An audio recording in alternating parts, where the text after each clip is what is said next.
I am so excited to have NEJM's Editorial Fellowship program as a sponsor for this podcast. Hear from Dr. Harleen Marwa, an NEJM Editorial Fellow, on her experiences. I'm thinking about like what brought me to the fellowship, and really I really wanted to like strengthen that muscle of being able to communicate science well. And so if that is a skill that folks are looking to strengthen, if folks want to get really strong at reading the scientific literature, interpreting it for themselves, and then being able to communicate that effectively with their colleagues or their patients, then absolutely this is the experience for you. I think if you're someone who also maybe like me was missing using the creative side of my brain during residency when we're so like grounded in illness scripts and clinical algorithm, then it's also like a nice breath of fresh air after your training or after a bit in clinical medicine to come up and think creatively about science and how we communicate it. And this is a 1-year full-time paid editorial fellowship. Check out the show notes for the link and learn more about the program and the application. It's that time of year again, dun dun dun, July. And at CoreIM, we like to add some levity and realness with some heartfelt stories of all the mixed emotions and experiences this month can bring. I'm Dr. Sheree Trivedi. And I'm Dr. Marissa LaCastro. And to kick off our stories, we would like to introduce Dr. Allie Trainor, a pulmonary and critical care doc from Mount Auburn Hospital. You may know her voice from our Gray Matters series. Yes, and just for context, Allie is a rock star. The first time I heard of her, someone actually described her as perfect in every way. So that context makes this story even more of a shocker.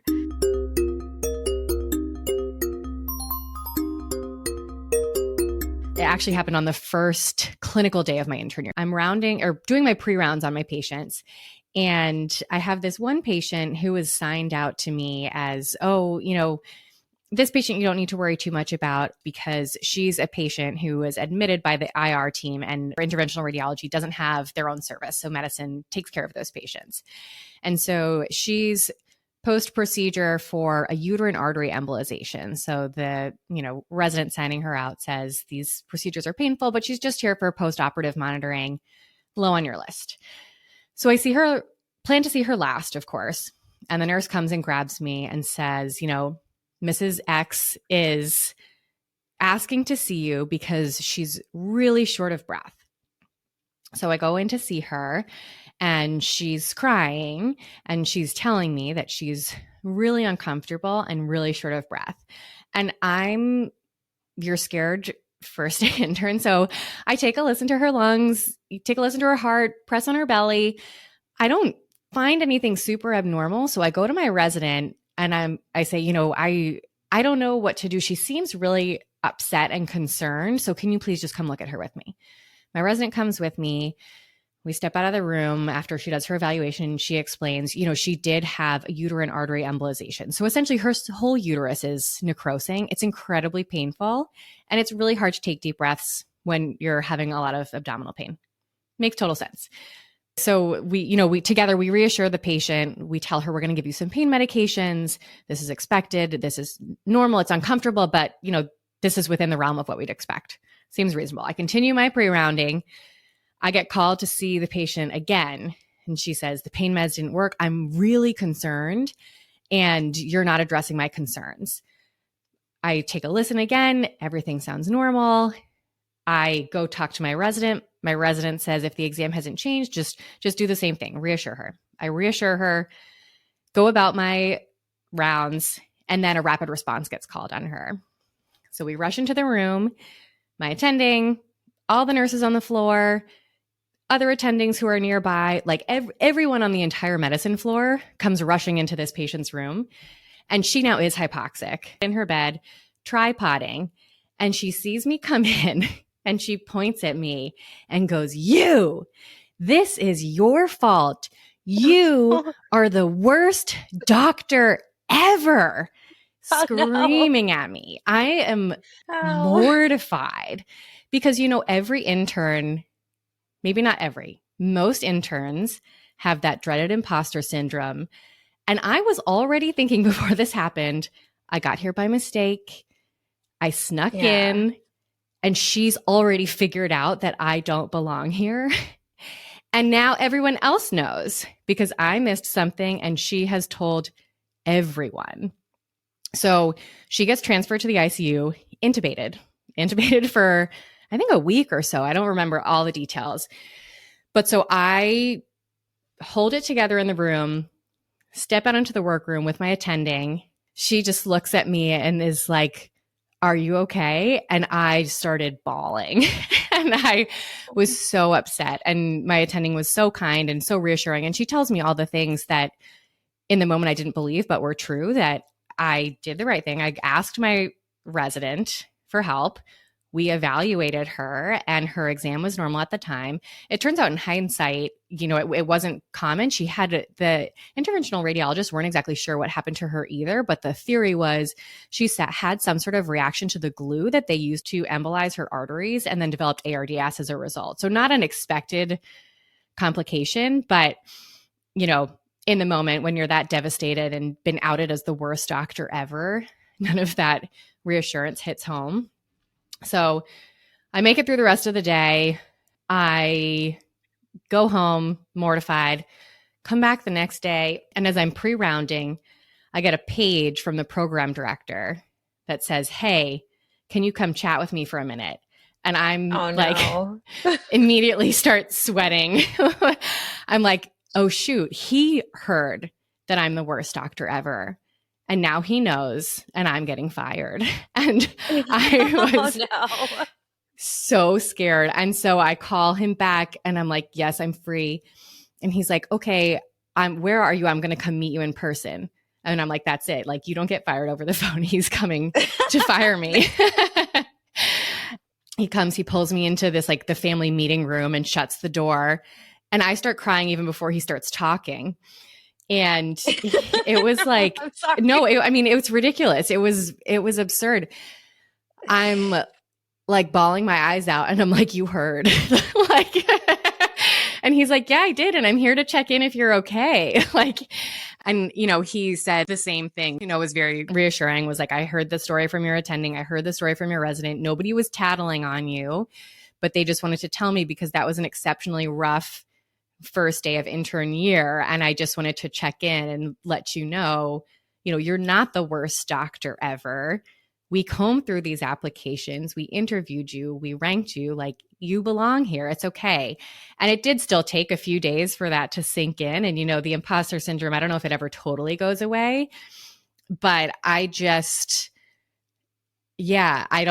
wish I had a tidier way to tie up this story, but it was like all my worst fears realized and put on stage within an hour of being an intern. It was just, oh my gosh, horrifying. Everything. Yeah. And then look at you, you're a successful pulmonary critical care doctor now. It happens. Yeah. That's all the time. You can make it. So if you get called out on the first day of intern year as being the worst doctor ever, it'll be fine. Maybe. It'll be fine.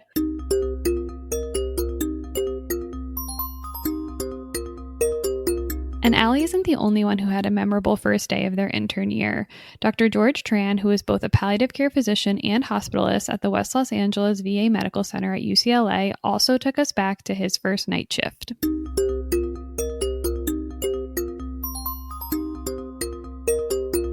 So the beginning of intern year, which I started on night float, because why not just dive into things and start cross-covering 90 plus patients on day one? And then the first page of the night, the quintessential request for Tylenol for a headache. And I completely spiral. I start catastrophizing and I'm thinking, what kind of headache is it? What if I miss something? Do I need to get a CT scan? It takes way too long to order some Tylenol. Then just when I think I'm getting my head wrapped around this, a second page rolls in and it says, "Hey, patient is back from procedure and wants a medical update. Thanks." At this point, I had not yet learned the magic phrase "defer to day team." You're like, shit. And so I pull up the procedure report and I'm thinking in my head, saying a silent prayer, I really hope reading it out loud to the patient will be enough.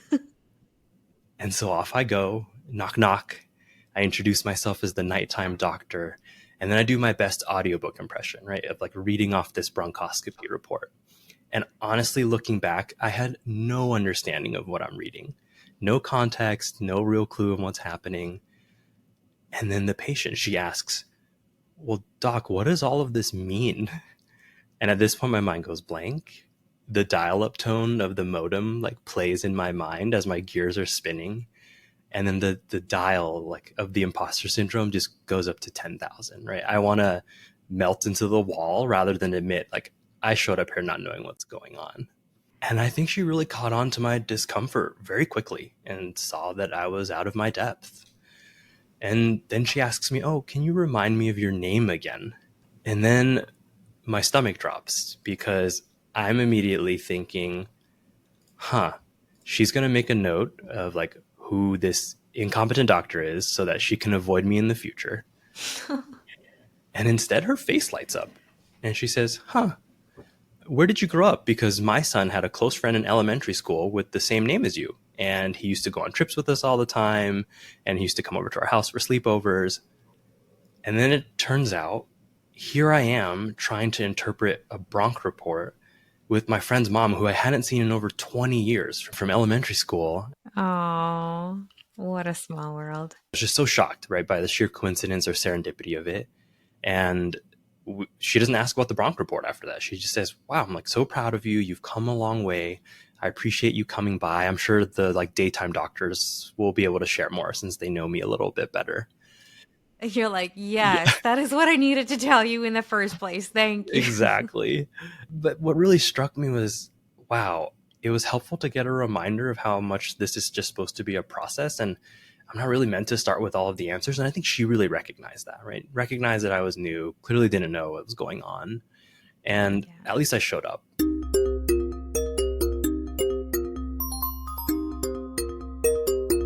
At least I showed up. That is great advice, not just for new transitions in medicine, but for so many things. Just keep showing up. And I think, as my mom likes to add, when you do show up with your full heart. I love that Mama Trevetti says that to you. Yes. I feel like my mantra is, when I do show up, try and stay calm through the many ups and downs in a given day.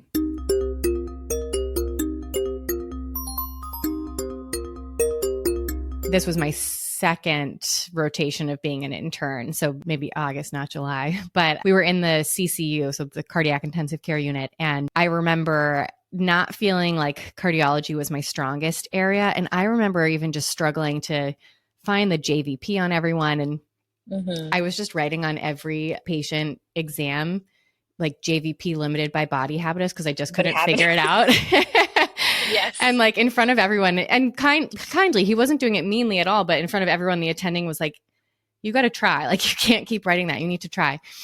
And then after, oh my gosh, your attending was like literally reading every JVP exam part. Well, I think I was saying it verbally on exam. I was like, "JVP couldn't be evaluated." And he's like, "This patient's BMI is like 12. Like, you need to try."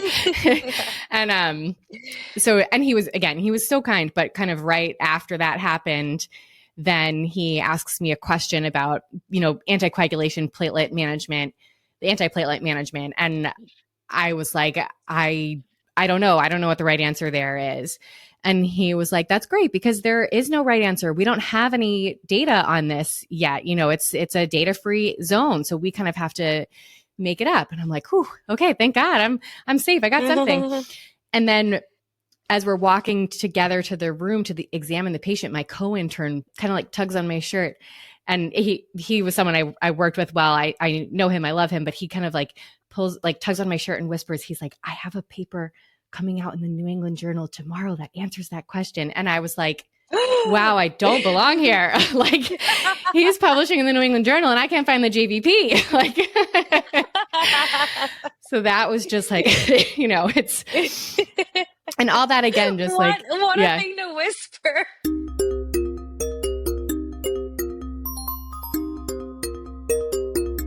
Oh man, it's amazing how our brain can receive a comment when our imposter syndrome can be so loud. Was the co-resident just nicely offering some help for a possible answer? Or was it a comment to make someone feel that they don't belong? And I think despite how much grace we give ourselves, we all deal with the feeling that we don't belong here or are frauds, regardless of how accomplished or capable we are. Yeah, and maybe the best way, I think, to end this July story is with everyone thinking about how we can best support each other with all the growing pains in a career in medicine.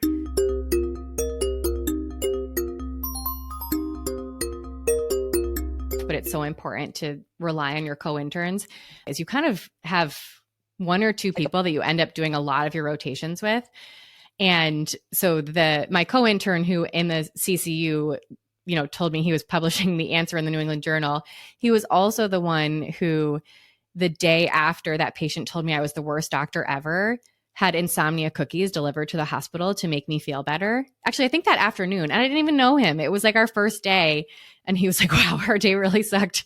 Let's get some cookies. And I think it's just, I don't know. It's like lean on your co-residents and co-interns and, lift them up when you're feeling a little bit better. Cause that day was in hindsight hilarious, but in the moment so traumatizing. And it did take off a bit of the sting that someone else was like, have a cookie.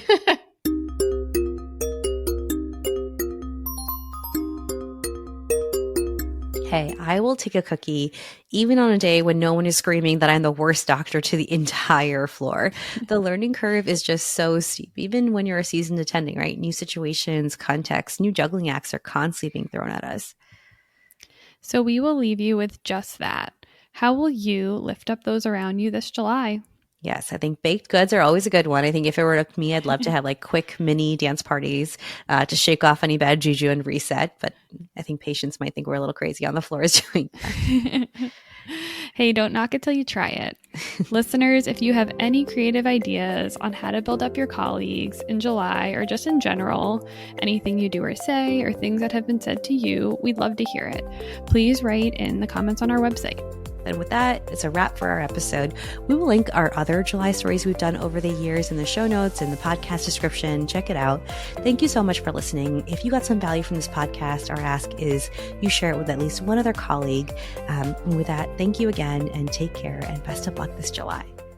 If you're a podcast host, listen up, this one's for you. My name is Allie Jackson. I'm the host of Finding Mr. Height, a dating and relationship podcast that I've been doing for 4 years now, sharing my positive and practical approach to dating that's built on my own life experience. And I wanted to share another experience that I've had, my secret behind monetizing my show. It's called Red Circle, and I was just telling my colleague about how much I love their platform. With Red Circle, not only am I getting a seamless hosting experience, but I also love the support I receive in ad sales. It's not just typical ad sales either. It's targeted opportunities based on my show and my life. And the platform is super simple. You just set your preferences and Red Circle matches you with sponsors that align with your show. You can vet every opportunity and their platform gives you great analytics. More recently too, my Red Circle team has brought me opportunities outside of my podcast on social media to really augment the podcast partnerships, bring them full circle. I just can't recommend them enough. If you want to give it a try, go to redcircle.com to get your free trial. That's redcircle.com for a free trial.